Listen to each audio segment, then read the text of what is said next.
Thus the heavens and the earth were finished, and all the host of them. And on the seventh day God finished his work that he had done, and he rested on the seventh day from all his work that he had done. So God blessed the seventh day and made it holy, because on it God rested from all his work that he had done in creation.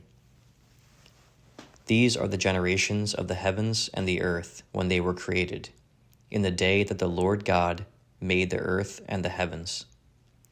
When no bush of the field was yet in the land, and no small plant of the field had yet sprung up, for the Lord God had not caused it to rain on the land, and there was no man to work the ground.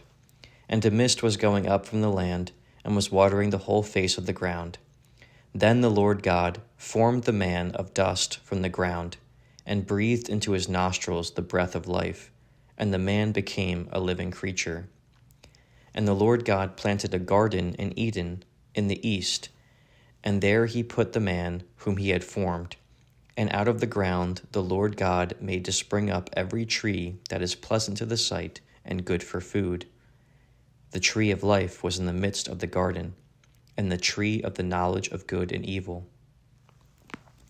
A river flowed out of Eden to water the garden, and there it divided and became 4 rivers. The name of the first is the Pishon. It is the one that flowed around the whole land of Havilah, where there is gold, and the gold of that land is good. Bdellium and onyx stone are there. The name of the second river is the Gihon. It is the one that flowed around the whole land of Cush. And the name of the third river is the Tigris, which flows east of Assyria, and the fourth river is the Euphrates. The Lord God took the man and put him in the Garden of Eden to work it and keep it.